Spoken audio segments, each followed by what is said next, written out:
What's going on, Jordan? Oh wait, try talking. Yo. I didn't turn on my mic. What's up, Franny? Is it working? Still not working? Yeah, it's working. It's working. Okay. It's good.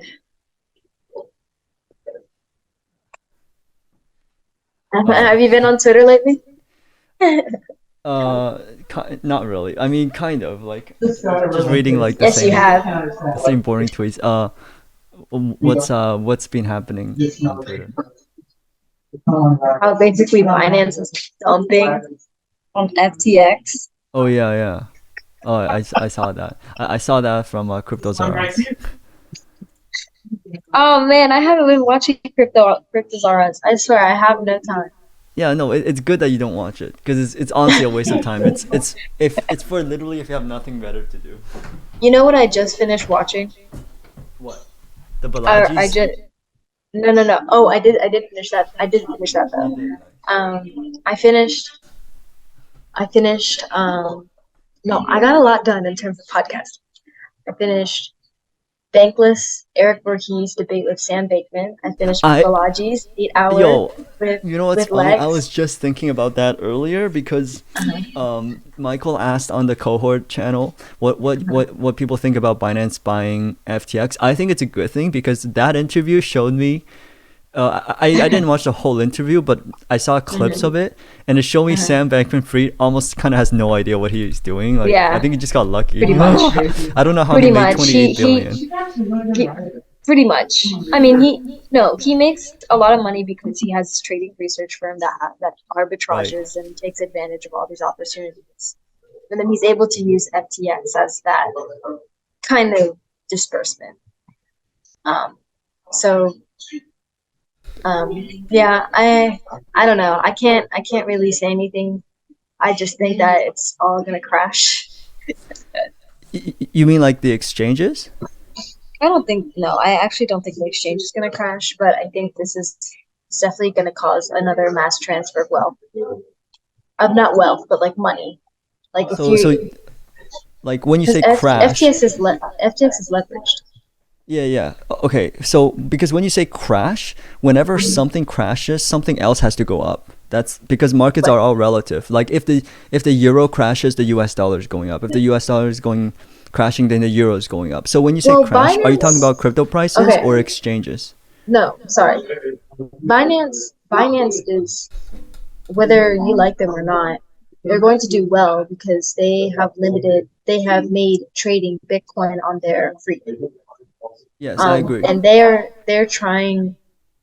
It's a strategy, right? It's their big picture strategy because they are trying. They didn't even say FTX was their competition because I listened to another interview with um with Frank from the blog with Binance.US's head, and he was saying how they're not even looking at FTX. They're looking at Coinbase.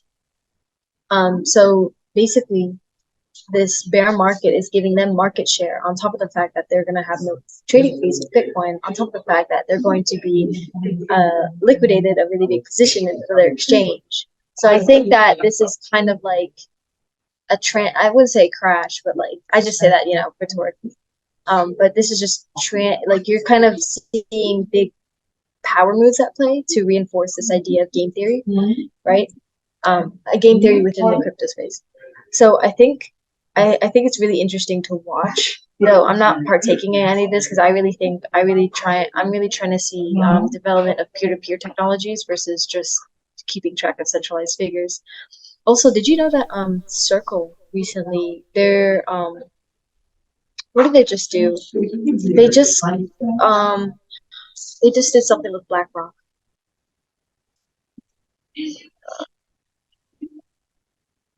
Oh yeah, Circle is putting their reserves into a new BlackRock fund. Okay. So I this is haven't heard interesting about it. too. Cool. Yeah. This came out 5 days ago. Let me send you the article. Um, but yeah, that's kind of like how I'm seeing it right now. Okay, I'll check out this article. I do think though that this is raising, in terms of like crashing, this is raising high speculation on what like Alameda actually is in Sam's like view, and how its like relationship monetarily compares to like FTX. But like this circle thing is just something interesting that happened this week, I think. Circle begins putting reserves in new BlackRock fund. Yeah. So does that mean they're putting USDC into BlackRock, or are they are they buying BlackRock assets as the reserve for USDC? The first one.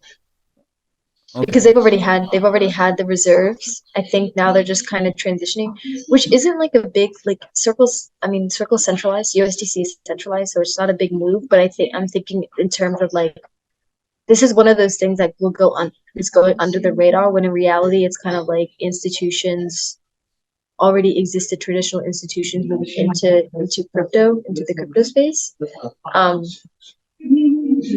I just think like we need to keep track of this, like this, because now if something happens with Circle or USDC, like BlackRock is on there, basically.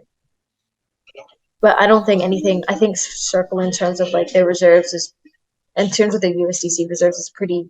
I mean, they've proven it. I don't think there's any suspicion there. My friend and I have been more so speculating how Tether is backed, because it's like I think 60% of it is like U.S. Treasuries, which is like debt. And we were I asked him if Tether's collapse is what it takes for everything to move forward again. So it was interesting. I think this is the bottom. Now, being You think said, this I is the also bottom? thought, yeah, that being said, I also thought 17.6K was the bottom.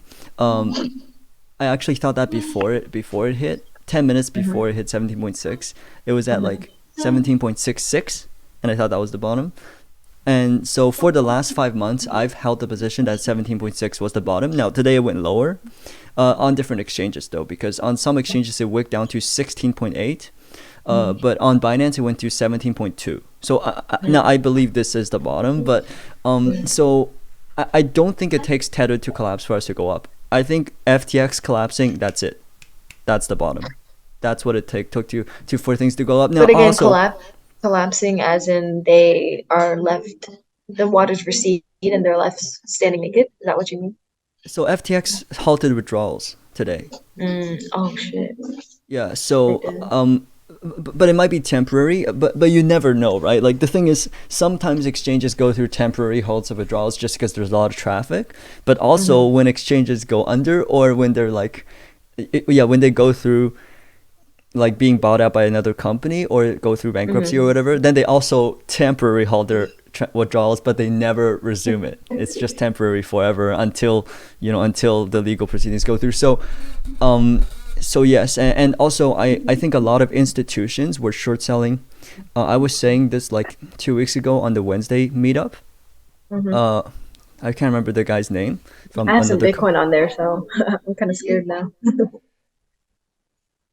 It's not a big Um, position though. yeah. Do you, I can give you, you can try to sort through it if you want. I can wait. We can put the chat on pause. No, you're good. I'm not that busy. No. Because I don't have my cold storage with me. I mean, I do have. I technically could just transfer. If you need a quick place to transfer, just send it to your. Do you have any other exchange accounts? Send it to Binance. I don't have. I do have another one. Send it to you. I didn't know that they halted the draws. Honestly, I don't know the details because that's what Cryptos R Us said. Because it seems when I put withdraw, it lets me. Yeah. Yeah. I mean, if I were you, I would withdraw all of it immediately. Right. Yeah. Yeah, try to Man, I do don't that have now. my cold storage. Just withdraw, dude. Just withdraw to anything. Withdraw Withdraw to to anything. Coinbase. Withdraw to Coinbase. Withdraw to Okay, yeah, um let me do that. Binance. Anything. Yeah. Yeah. I don't have a Binance. I never made one. Do you have any other exchange accounts? No, I do. I have Binance.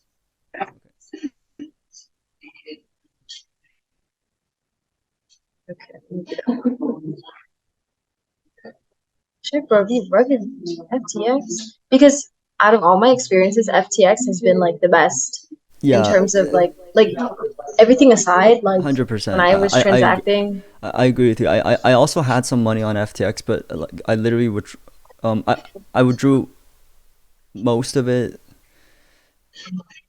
Um, if FTX doesn't open up again, I escaped the jaws of death by a few Bro. days. No, I withdrew most of it like 2 months ago, but um, I withdrew the rest yesterday. Uh, yeah, I don't, yeah. Why is it asking me? It's asking me to confirm my age. I think it's because I haven't used Coinbase. It says your account is only restricted to withdrawals.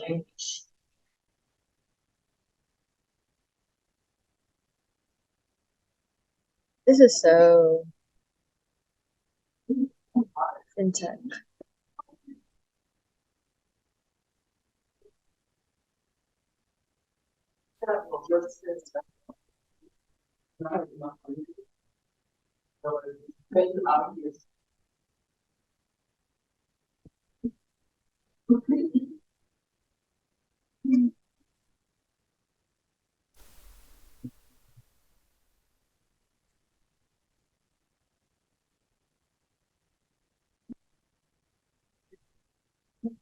Dang, that's possibly all this.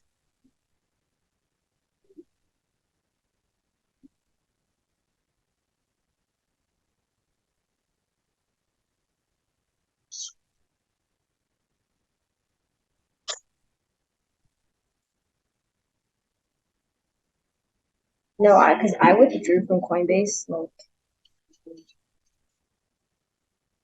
months ago, like last February, and now it's making me re-verify everything. Um, Another thing I mean, if you don't have a, so there's a lot of ways you can withdraw. You can quickly download Trust Wallet or some other mobile wallet. Use that to hold your bitcoins from FTX. I can do because I have a blue wallet. Yeah, do that exactly. I mean, there's so many different things you can withdraw to. Of course, cold storage hardware wallet is more secure, but if you only want to hold it somewhere for like a few days, it doesn't matter if it's secure or not. Just have something.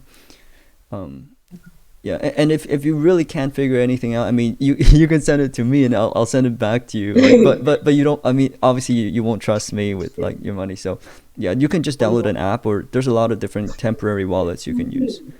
Mhm. Hold on, I'm withdrawing it to my. I'm withdrawing it to my blue wallet.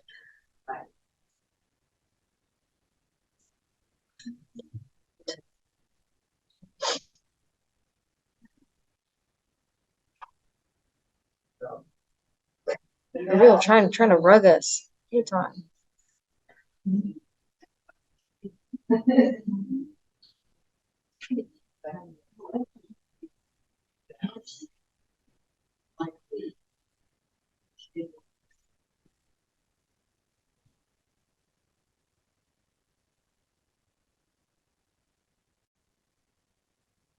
Okay, I did it. Oh, It, you initiated the withdrawal. yeah, it went through. Okay. Well, I mean, the coins hasn't moved yet though because it takes 10 minutes, right? No, yeah. But Okay. it didn't stop it. Okay. Well, yeah. So I really hope. I mean, you're not quite at safety yet because there's a chance they don't send it, but I really hope it goes through. I really hope Yeah. so. Me too. Okay, we'll see. We'll watch it. But yeah, anyways, I didn't know that they withdrew today, or they stopped withdrawals today. That's usually not a good sign, though. Usually. Yeah.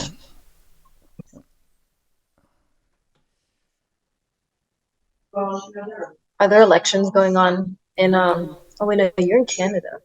Yeah, I'm in Canada. So I mean, I know very little about politics, but I think Mhm. Democrats are screwed this election because they Yeah. kind of screwed everything up. But you know what that also means though in my predictions? That means next election around the Republicans will be screwed because no one can fix this. It's just hot potatoes. It's just yeah. Whoever gets into power will be blamed for everything that's bad that's happening, and none of them can fix it because from my philosophy, the people are the ones who can lift up the country, not the government, Right. right? Like Right. it doesn't matter what Trump or Biden or no matter how genius the president is, he's just one person. He can't magically improve 300 million people's lives. So, Right. yeah, this time around, I guess Republicans will win. Next time around, Democrats will sweep, and then it'll same thing happens after that.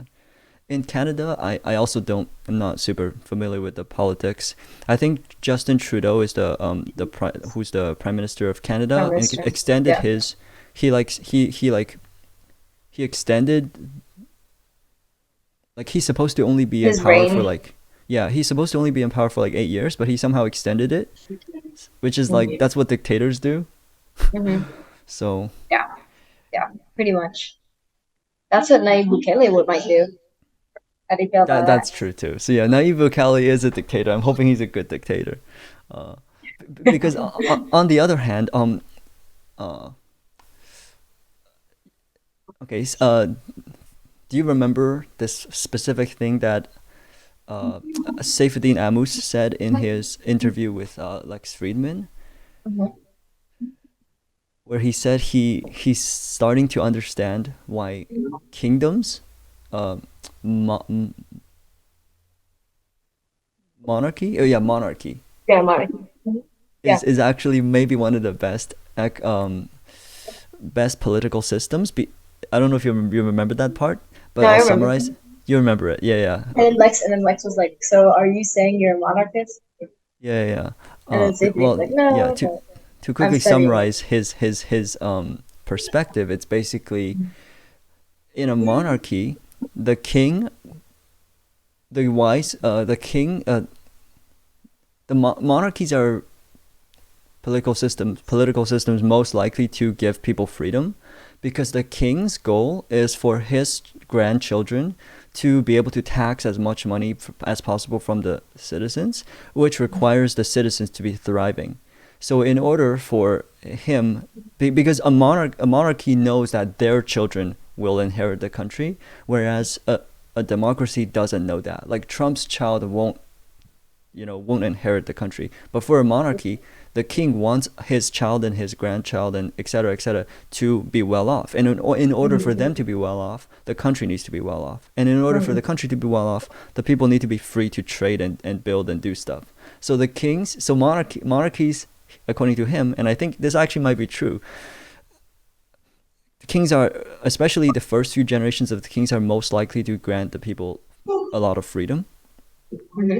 And so maybe Naive Bukele is that wise king, right? Because, like, on one hand, I hate dictators, but on the other hand, the first country to adopt Bitcoin is probably going to be a Yeah, dictator, because dictators. democracies, by the time democracies vote to adopt Bitcoin, Bitcoin's already mass adopted, because that means most of the people are saying to adopt it. So, did it go through?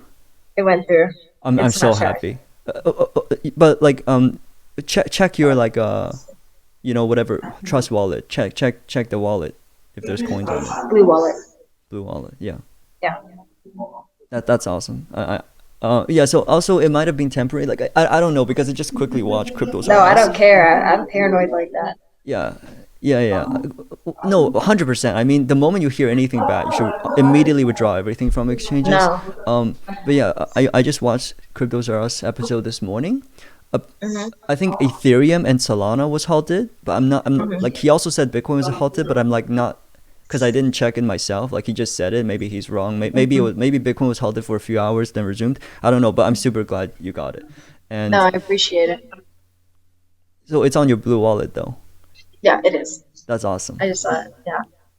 That, Oh my goodness. and actually, maybe that means FTX is not going under, because, or maybe that means they're not even going to be bought out by by Binance, because that was really fast. But yeah, on Well, the other hand, FTX again. FTX is of all the exchanges they've had the best experience. Like in my opinion, like I they agree. like See, the thing is, I agree with you 100%. Right? They are one yeah. of the probably top three exchanges in the world. But the thing is, that's um I kind of learned that you have to ignore that, because things always Right. look good before they look bad. Right. Before Luna collapsed, people were like, Luna is one of the top 10 coins. It's one of the most successful Or like stable coins. Celsius. Because Same with like Celsius, my right? It's dad one lost money on Celsius. same with Celsius, right? Before they collapsed, it's like, oh, one of the top three most trusted, lending platforms. And I actually lost a few $1,000s. But part of it was not even my money, so I really didn't lose that much, so I don't care about it that much. But back in, yeah, I think I only told one of my friends this back in March 2019, which is the basically the bear market bottom in, no, not 2019, 2019, March 2019, bear market bottom of the 2018-2019 Bitcoin.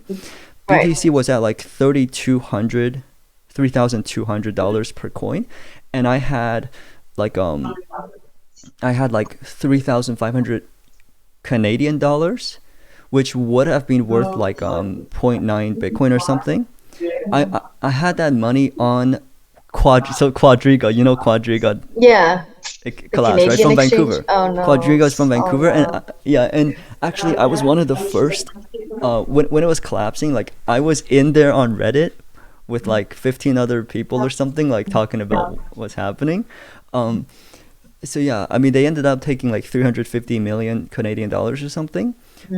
Gerald Cotton, the person who founded Quadriga, there's speculation, and this is like maybe like tinfoil hat or whatever, but I think I'm on this train where I think he escaped to India, maybe with his wife or maybe without his wife, and then forged a death certificate, bought a death certificate in India to prove that he died. But like the official story is he went on holiday with his wife in to India or something, and then he died from like a car accident or something. But I think he exit scammed by because it's easy to buy a death certificate for just a few $100s in India. So Right. that's my speculation. But this is tinfoil hat, right? I don't know. Right. I don't have no evidence. But Right. I wasn't even holding. I was holding fiat on Quadriga because it was the biggest Canadian exchange, and it's like one of the most popular used, right? It's good feedback and stuff, so like everything looks good before it's bad. However, I was holding fiat there because I was waiting for it to drop to buy in. Like I was about to buy in too. Like it was like I thought that was the bottom. I'm like 3,000. When it was above 6,000, I said anything under 5,000 is an amazing buy. And I think it'll go as low as 3,000. I don't think it goes lower than 3,000. So I'm basically my theory was like at like between 6 to 10,000. I'm like 5 to 3K. That's the buy zone. So right there, I was about to buy, but as it got below 5K, Quadriga started depegging from other exchanges. Is this any interesting? By the way, we can skip. No, We can it change. is. Okay. No, I'm listening. Quadriga started depegging from the rest of the exchanges.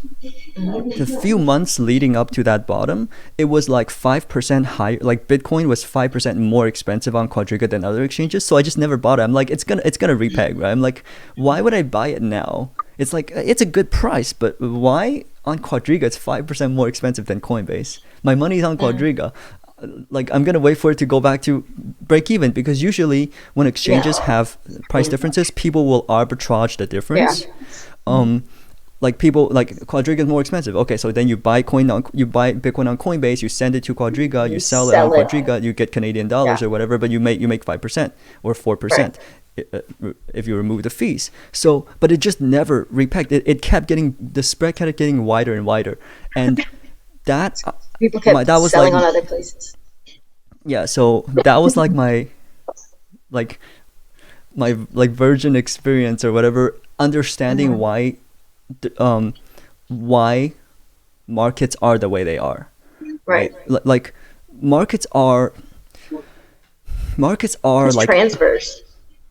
yeah, like basically markets are efficiency machines. So when Mhm. when the price of markets is off, it shows there's some kind of problem. So if oil is really expensive somewhere, there's a problem there. If Bitcoin's expensive on Quadriga, that means there's some kind of liquidity issue.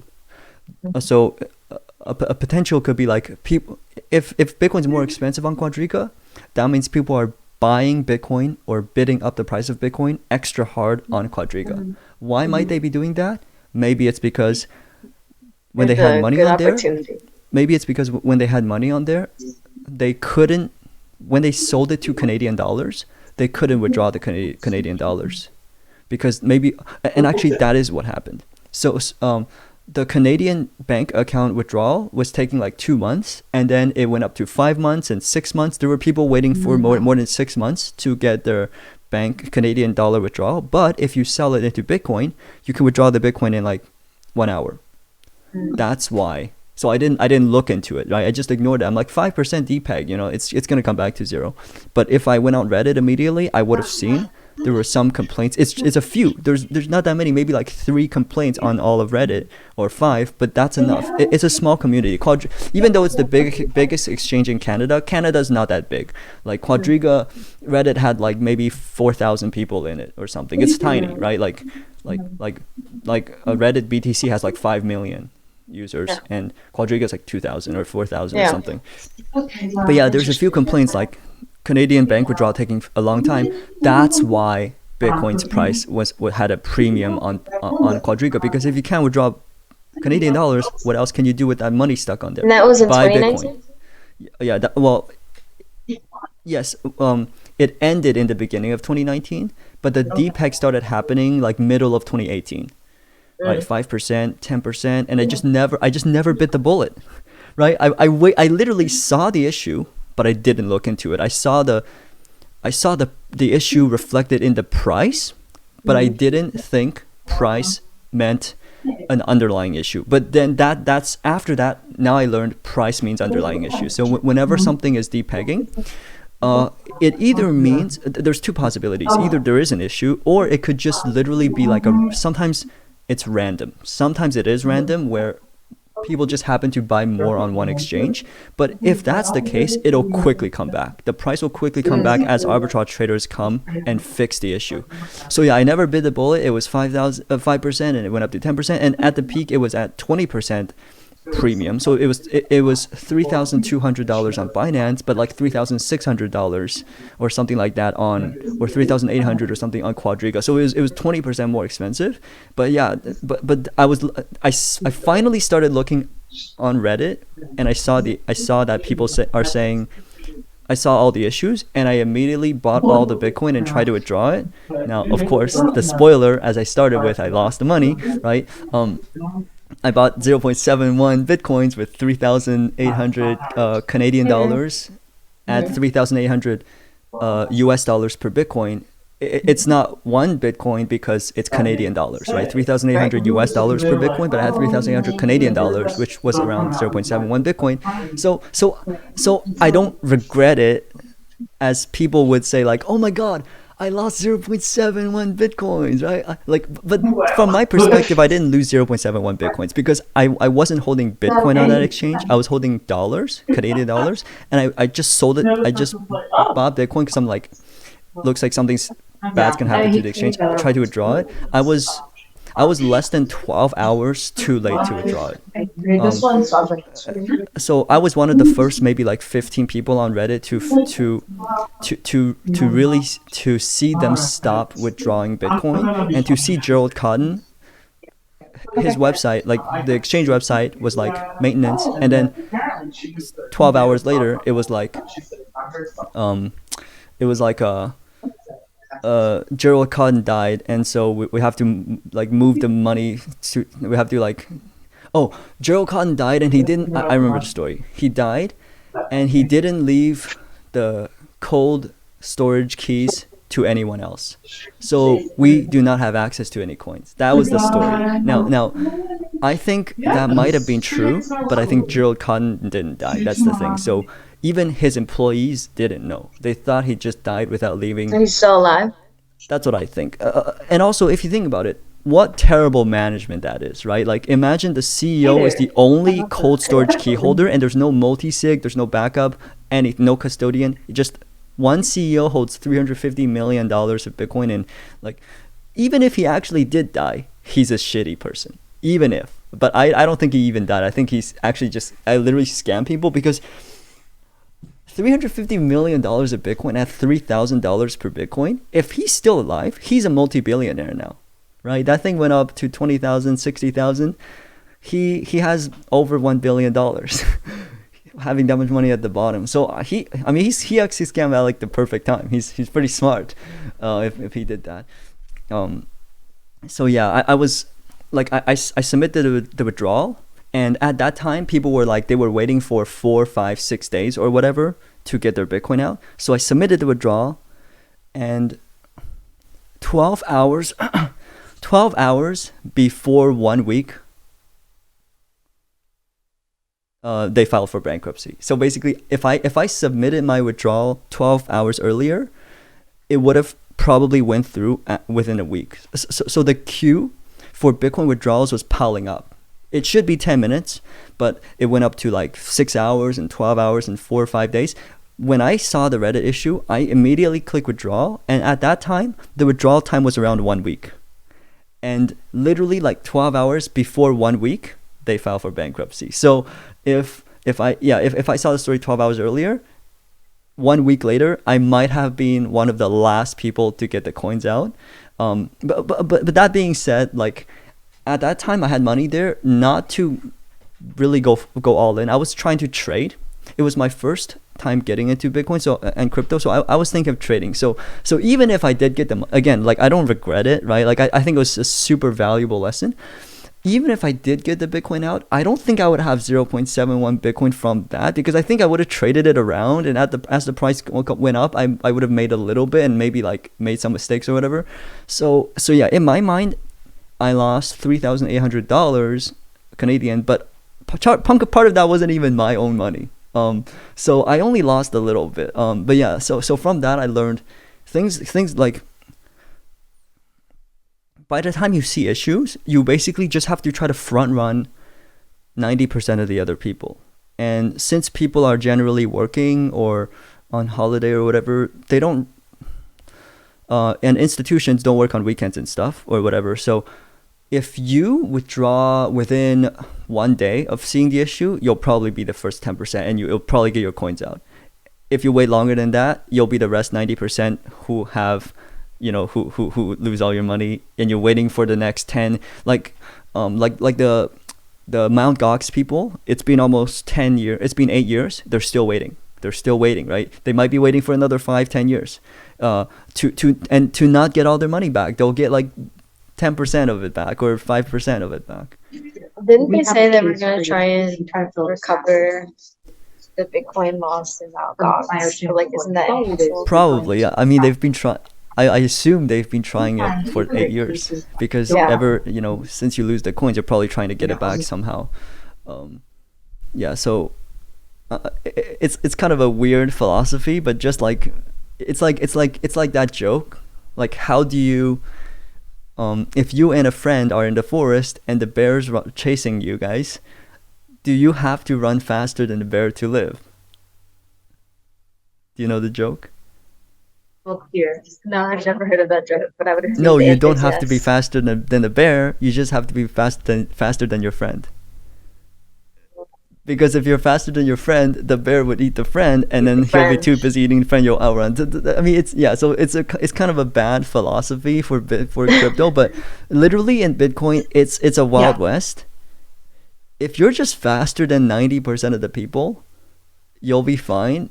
But the criteria is you're only fine because the other people are the ones that are paying for you being fine, are being rugged, unless you hold in cold storage. So right now, yeah. So I being lucky, but also maybe it's not luck because I also do watch the market every single day. So when there's an issue, maybe that's why I watch Cryptos R Us, because really, like, even though his content is not that like deep, it's really not deep. He's bad at math. His analysis sucks, but he always delivers the news soonest. That's he's maybe very why. he's very on top of it, and like Exactly. He and like always yeah he's like the morning coffee, like it's just the morning coffee. yeah Just yeah. Yeah, I had $1,000 on Celsius one day before they filed for bankruptcy or stop. No, one day before they stopped withdrawals. And reason why I heard that is because Cryptos R Us. And same thing now. I had a little bit of money left on FTX. As I said, I saw issues. I also saw issues with FTX within the last 2 months. That's why I withdrew most of it like 2 months ago, because even though everyone thinks FTX looks really good, I'm getting suspicious. Why? Because they're offering to buy out every other company.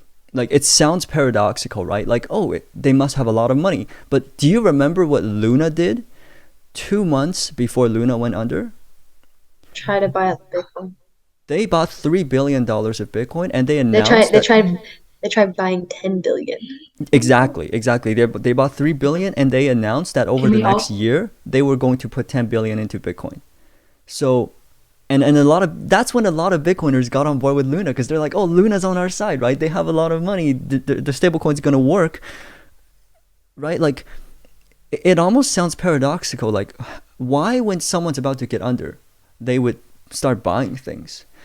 But it's the same. I think it's similar to like when an animal's about to die, like they try to eat you, they try to like bite you, but like it's their last attack. It's like when you're falling, like you reach your arm up one last time to grab something, right? To me that's the image I have in my brain. Luna, right before collapse, is when they spent the most amount of money. FTX, when all of a sudden, right, Celsius, Three Arrows collapse, and FTX, this new guy, Sam Bankman-Fried, is 28, 29 years old. 3 years ago, FTX didn't exist, and now they're buying all these companies, and like, to me, and like, they're advertising. So I'm not an expert. I don't know the details, but they're advertising in the Super Bowl, and also they're one of the few people offering yield on their exchange, and that's actually why I had some coins on there to get that yield. But to me, it's like every yield earning centralized product seems to have a lifespan of less than 2 years. So if like it seems like that. Like, someone introduces a new centralized yield product, a few people hear about it, they put their money in, and they get referral bonuses from new people coming in, and then and it seems to be around like 1 to 3 years is where enough people come in that it's hard to find any more people, and once you can't find more people, the Ponzi scheme collapses. Now, I'm not saying FTX is a Ponzi scheme, but it's not a literal Ponzi scheme, but businesses are all a little bit Ponzi-like, because they have to get some kind of new income to fund the old income. Now, sometimes that new income is sustainable because they're growing faster than the amount of new income that they're getting in to pay the old people. So sometimes it is sustainable, but with crypto, to me, yeah, like these centralized lending platforms are all a little Ponzi-like, and it seems like in the crypto space, the Ponzi lifespan is about 2 years. And so for me, it's like FTX seems to be coming near that 1 to 2 year mark. They're one of the last people to offer yield, and all of a sudden they're buying everyone. And then I see on Twitter and YouTube Sam Bankman-Fried saying some like really fiat logic, like things that don't really make much sense. And he's worth $29 billion, and like he's offering Elon Musk to like buy Twitter. Yeah, it's like Maybe So I thought maybe Wait, can you say that again? It's hard to hear. Maybe CZ agrees with him.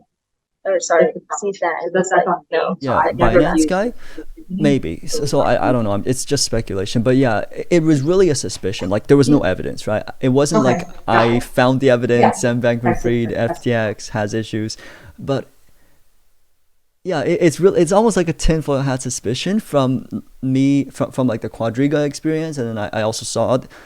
I mean, I've seen collapses from BitConnect up to the last 5 years.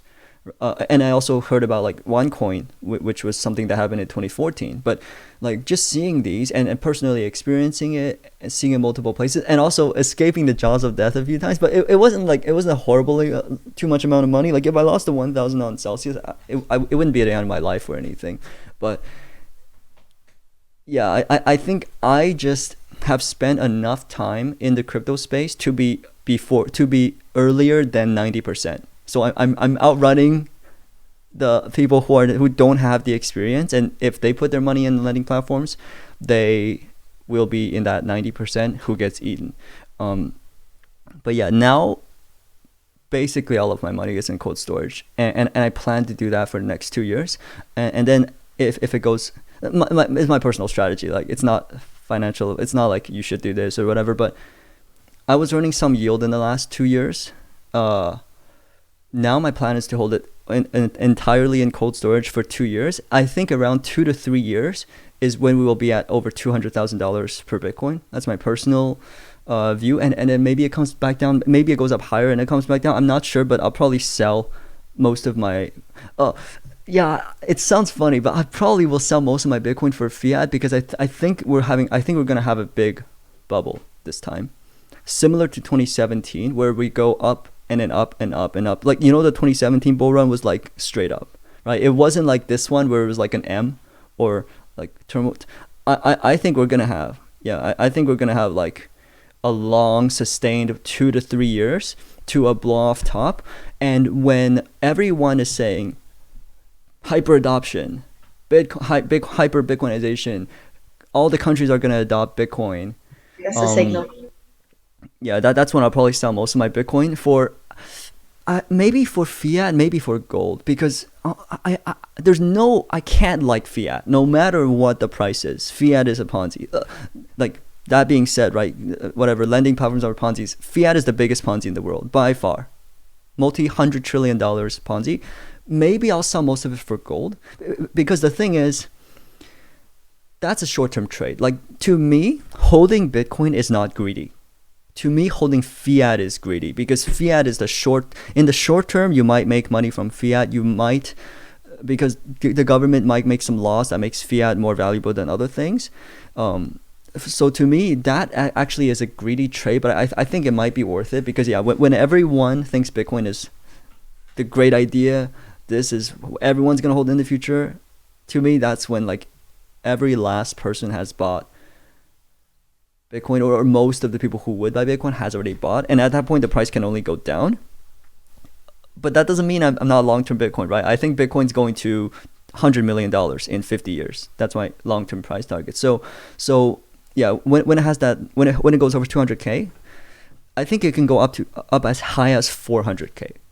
Somewhere between there, I'll try to sell most of my Bitcoin and hold maybe gold for 1 year. I think between 1 to 2 years after that is when it could fall another 70-80%, just like this bear market, last few bear markets. And at under 100K, I'll probably start buying hard into it again. Like if it falls more than 60%, I'm gonna start buying. If it goes down 80%, probably go all in, something like that. But that's my personal, like, irrelevant. It's irrelevant. It's okay. I mean, we're still in the fiat standard. Like that's just is what it is. How was the alumni chat on Wednesday? Good. It's like the same stuff every week. It's really, there's no topic. It's just random.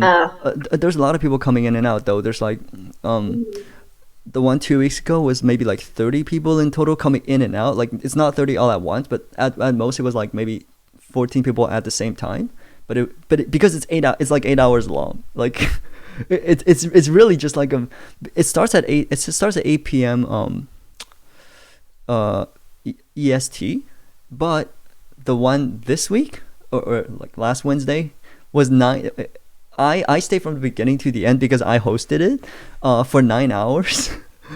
One of the guys They're was up to crazy. 5. Yeah, one of the guys was up to 5 a.m. and that's when I closed. But the last 1.5 hours was literally me and this one person, just two of us, until 5 a.m. But yeah, like that one I think maybe 14 people in total. But at max it was like 8 people at once or something. Yeah, it's really just a chill session. People are like drinking. Some of them are drinking. Some of them are like um watching some videos, talking about random stuff. It's really chill. Yeah. Yeah, I'm at a coffee shop right now because I had to get my work done. Yeah. Nice. Schoolwork. As always, unfortunately.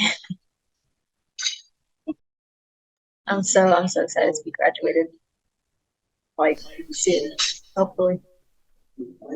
Yeah, you're at your final year at university. Damn, that must be so much work. That's insane. I know. My classes aren't doing too hot because I've been spending most of my time in this space. I'm just like learning every single day, and it's like I'm just like so invested in like what's happening in my industry right now, and like fintech and Bitcoin, and like how things will evolve over time, and how I can best position myself. Um, as I go I think out. that's perfect because I don't think employers care what grades you get for your classes. Uh, as long as you pass. Now, I'm a dropout, so I don't even think they care if you pass. But other people would say if you want a degree, you have to pass. Okay, but the grades are meaningless. Spending time learning about things you're passionate about, that's way more important. Yeah, and I'm also building. I'm focused on building out like a whole community here. Like it's just a lot of work, and so a lot of what I do, like obviously there's no payment, there's nothing. So like the validation I get is building these communities and teaching these students, and not only the students, like the locals, about like what's happening, and just getting them aware, like of what's happening, not necessarily invested. So we don't invest any funds or anything. Oh, 100%. That's I always tell that to people. Like whenever I talk about Bitcoin, people assume I'm telling them to buy it. No, no, no. That's you shouldn't put money into something until you understand it. So what I'm saying is, um, I can never give financial advice. I can never tell anyone what they should put their money in. But I always tell people you should learn about Bitcoin and cryptocurrencies. You should understand it because even if Bitcoin goes to zero, you still should have understood why. You still should have looked into it. There's no risk to education. 100%. Absolutely, absolutely. That's the best way to put it.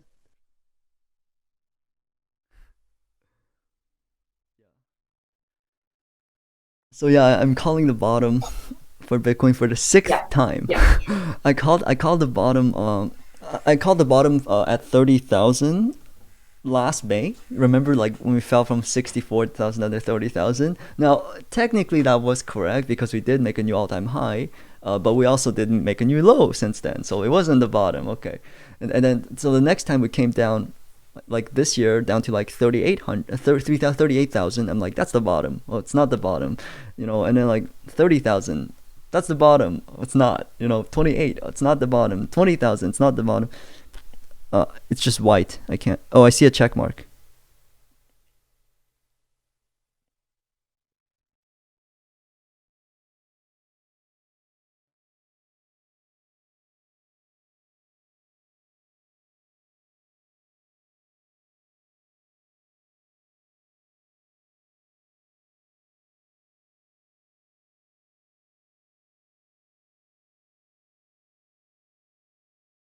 That's the withdraw.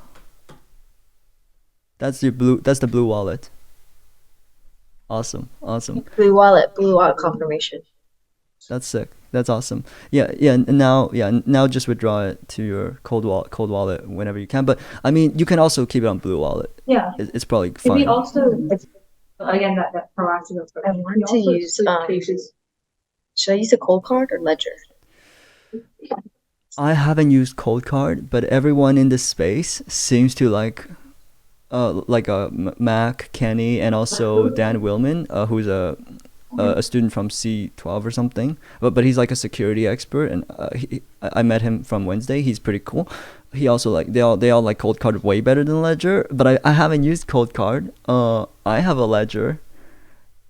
Who is Balaj Big B was saying how Ledger's trash because he says anyone can hack your Ledger, which I'm skeptical of that. I think if ledgers have been hacked, we would all have heard about it. Like, there's millions of Ledger users, and statistically, no, I don't think any ledgers have been hacked so far. Statistically, there's one video of a guy who, you've probably seen it. He physically hacked a Trezor for a guy who forgot his password. So he gave him the hardware wallet, he asked him to hack it, and it took them like 6 hours, and they had to do all sorts of planning. And also, if he updated his Trezor, he wouldn't have been able to take the coins off. They found a hole in one of the old updates, and because he didn't update his Trezor. So for me, it's like, I think they're around the same, but the price is also not that, like, Cold Card is a bit more expensive than Ledger. So yeah, if you have the money, go for a Cold Card. I guess. I don't think there's too much of a difference. I think they'll both work. My friend, she has her birthday's coming up, so I might get her a Ledger. Nice. Yeah. I have the old Ledger, and I don't. But I'm always watching the market. If ever there's evidence that the old Ledger is not safe enough, I'll buy a Cold Card and move all the money there. Probably. Yeah, because Cold Cards are The goal is the customer creates it, let's show it. Is what?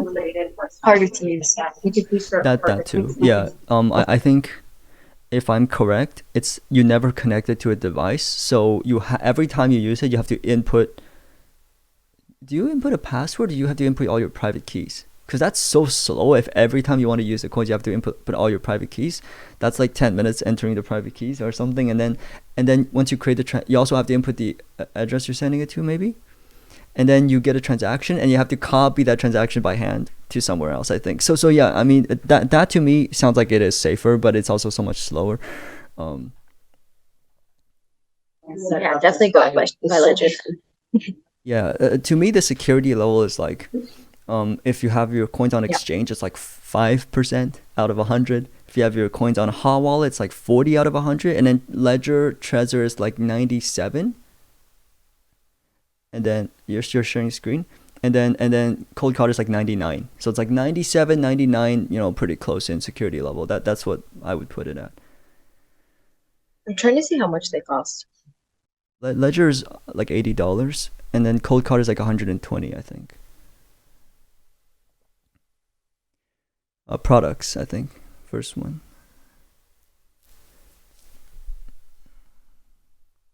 You can look on Amazon because I don't know if they show. Oh, there it is, $80, $79 on top right.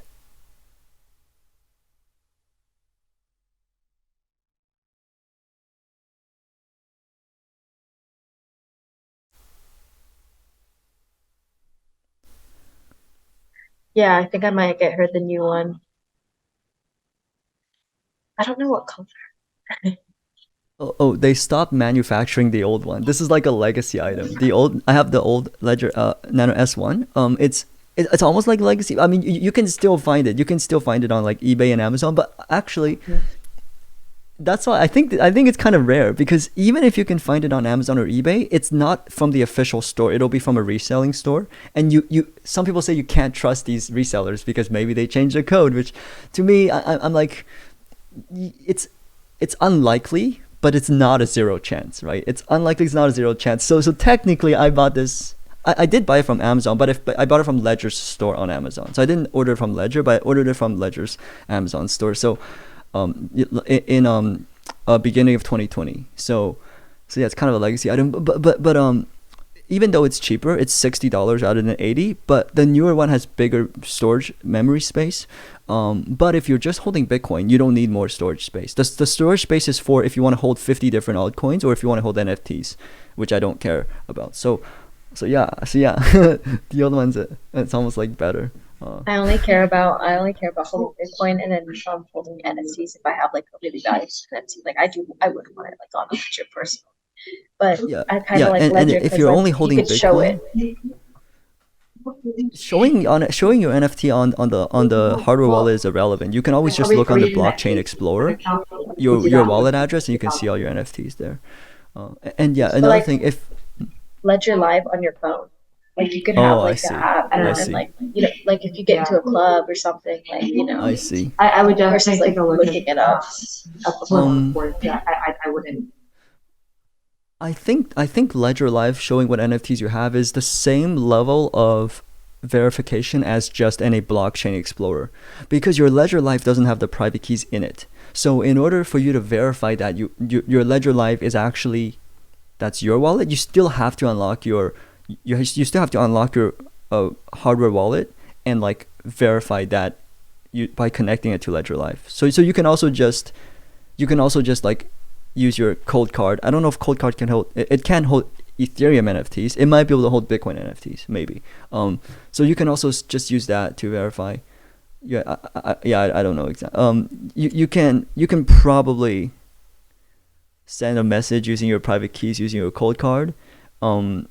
And then you can show them that public wallet address has a certain NFT on the Bitcoin blockchain explorer, perhaps. Not bad for the wallet. Yeah, how I see it is the wallet, like I don't know. People know like it's Ledger and like they should like your wallet address, kind of like ENS, but like you said, like if it's the Ledger Live with like your NFTs and like of course your altcoins, but I'm more so like co-op I think is really interesting because you're connecting your wallet to it and it's just a place that collects memories. You say Yeah. Then get a Ledger ledger. Live, the Ledger Live with like actually like you're just showing like the NFTs at face value, but on the back, you can actually have it secure, like in like a device, like and you own the keys. So I kind of like differentiate a little bit, but yeah, I plan on getting her a ledger. Like I'm right now like trying to get a new solution because the one I have now like isn't that. I mean, it's good, but it's like I found out like it's not that good as I expected it to be. And so like I'm looking into a cold card, but like it might be inconvenient. So like I may just go with Ledger. So I don't know. Like I'm still What are you kind of using now for your cold storage? So right now I'm using Bitbox, but it's like I haven't heard it's of not it. it's a Swiss brand, and it's not air gapped though. Like it has to connect to the computer. So it's like obviously takes a risk because like anytime like it's connected, it just and also like I've also kind of told too many people, so it's just a risk of like you shouldn't tell people like how I see it. Like you shouldn't tell people what solution you're like using. Just kind of like just say that you have a cold storage solution. So like right now I'm kind of looking into a bunch of different options and how like I should be using it because like ideally I don't plan on selling any of my Bitcoin at least anytime soon. So Yeah. I can recommend a ledger, even if the coaches won't. yeah, I know. Well, I don't know. Like, well, I guess I would if Coach B was here. Like, I'd ask him like, what like makes Ledger unsafe? Because it's not connected to you can't connect it to your computer. I mean, of course, like there's Bluetooth Ledger Live, but it's just broadcasting. Like, it's not you can't hack into that. So there's Ledger Nano X, which is Bluetooth, and then S is not Bluetooth. You use a USB cable to connect. You have the S. Yeah, I have the S. S Plus is the same as S. It just has more storage space, and like the screen is colorful or whatever. It's pointless. There's a recorded session with me talking with Balaj. Maybe should I find it or pull it up? But it's one of the sessions where he was telling me, Cody can hack anyone's ledger, which I don't think that's true. Like, apparently, that's what he says. Like, if you can, why has no one's ledger been hacked? Like I haven't verified the code, right? So I don't have like 100% We should test certainty in it. this. We should do it live. Yeah, but like, if it's possible, there's 3 million ledger users. Why hasn't any of them been hacked by this easy solution? Because he says, now, as I understand it, the way Ledger works is your Ledger Live app on your desktop, when you want to send a transaction, it only sends the transaction information to the Ledger, the hardware wallet, through that USB cable. From my understanding, the hardware device itself only accepts a very strict type of information, which is just the transaction address, the destination wallet address, and the amount of coins and the fees. That's all it accepts. It doesn't accept any other information. So when you type in the address you want to send Bitcoin to, your Ledger app creates a transaction, but it doesn't sign it. It can't sign it because this is the only device that can sign it. So it sends the metadata or like the address, The data amount, of the data. the data of it sends the data of the transaction to the hardware wallet, and when the hardware wallet sees it, it redisplays all of those information on the screen. And so you can't, if I type in like Franny Bitcoin address on my desktop wallet, by the time it gets here, it might have changed. It might have changed to scammer's Bitcoin address, because when I copy, I put in the address on my Ledger Live, it doesn't actually go through that USB, because let's say my computer has a virus, so it stops that signal and then it makes a fake signal replacing the address to the hacker's wallet address. But I'll see that because on the screen, it'll ask you to verify that the address is correct. So you'll read the address again on here. So if you read the address on here and it's correct, you know that Ledger has received the correct information, and all the only thing it does is sign that transaction with the private keys, and then once it signs it, it outputs the final signed transaction through that USB cable. So the only way you can hack the Ledger is you can somehow get the Ledger to accept a series of code that is not the wallet address or the number of Bitcoins or the amount of fee, which I also, it has which would send the money elsewhere, which would make it so that even if it displays Franny's address here, it actually wasn't sending it to Franny's address. It was sending it to hacker's address, which would have to, you have to make the Ledger accept code, which it doesn't accept, because it only accepts 3 things: the destination wallet address, the amount of coins, and the amount of fee. So yeah, to me, like, even though it is technically connected by the USB cable to your computer, it's not really connected because does that make sense? Yeah, I guess it does. I'll have to I want to see it. Like, I want to see. I mean, I've never personally heard of a Ledger being hacked either. So like, I believe you. It's never, as far as I know, it's never been hacked. So yeah. So I mean, like, it's definitely, I don't know, but I know that they've had issues leaking other people's information. Like, not necessarily where the Ledger's been hacked, but I don't know. My dad was telling me that they've leaked people's information. Like, I don't know if you have to enter any information beforehand or like whatever, but it was either Ledger or Trezor. But I don't know. There's just, I think people just make stuff up. I think Balaj just, I think he's I think that's speculation. I think he's wrong. What you can say is that this has its own computer inside. Like, you know that. It has its own little computer inside that does the transaction. That computer is never connected to the internet. Because when you're connecting the USB cable, it's only, the USB cable does 2 things. It transmits electricity to power this. There's no battery on this. So when you don't plug it in, you can't turn it on. It's off. Like, it has no battery. Like, you know, it doesn't have a battery. So the USB cable does two things. It powers it using electricity, and it sends just the address of the destination and the amount of coins and fees, but it's the same, right? Like, so you can't hack this because this computer isn't connected to the internet. It doesn't receive virus files.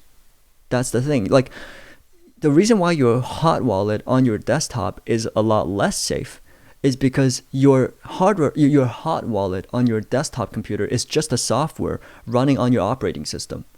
And if you get a virus on your operating system, that can change the whole way your operating system works, which can make it so that even when the screen on your desktop is showing you the right number, behind it, it's doing something else. The screen is showing you you're signing a transaction going to Franny, but behind, it's actually sending a transaction to the scammer, right?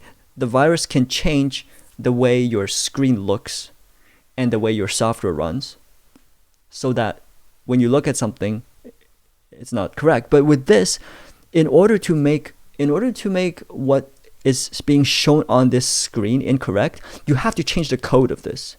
But this computer is never connected but to the internet. you can't access it. You because can't it's not access the online. computer. That's the thing. Right. Even though when you connect this to your computer is connected to the internet. So it looks like there's a physical connection to this. There is never a connection to the computer part of this, only to the little mailbox. You can imagine there's a tiny mailbox in here that only receives three things: the Bitcoin, the receiving address, the amount of coins, and the fees. And if you try to send it a virus or a code, it just doesn't accept it. It's too big. Actually, also the computer on here is another good thing is it's really small. It's not capable of running software. It doesn't even have an operating system. It's not capable of running a virus or something. And if it receives it, it doesn't even fit into that memory space. If you write a virus, it'll be too big to fit in those three little envelopes. So yeah, to me, I think Balaj is exaggerating a little bit. I would put it at almost as secure as Cold Card, but it's also cheaper, and you can hold NFTs on it. So I think it's worth it. Something to think about for sure. Yeah. I'm definitely considering it. Yeah. So If one day you ever have a whole bunch of Bitcoins, then I would say, like, if one day you have like hundreds of thousands of dollars or whatever, I'm making six figures. buy like 3 cold cards and multi-sig between the 3 cold cards. But up to then, it's the same as far as I'm concerned. All right. Well, I have to blast because I have to register for my spring classes tomorrow, and that's going to be a pain. But thanks again. This is really insightful as always. I'm fun. sorry I couldn't make it to the Sunday one, but if we keep doing it, we keep going like in the afternoons at EST, I definitely can make it out to more of them. Yeah. Give me suggestions because I can't. If you have an idea for a poll, we'll make a new poll for stuff. I can't decide for other people. I want people to decide for themselves. But I voted. I voted. Yeah, on I the know. I ones saw that. Yeah. So, but if you have an idea for a new poll, then we can make some more polls. Because I don't know what people want and what's best for the group. Yeah, it's a lot of fun. Like I just like talking about, like, it's the funnest thing I ever do is talk about crypto. So I enjoyed the conversation. Have a good afternoon. Thank you, Jordan. You stay safe. Bye. Hope you get the classes you want. Thank you.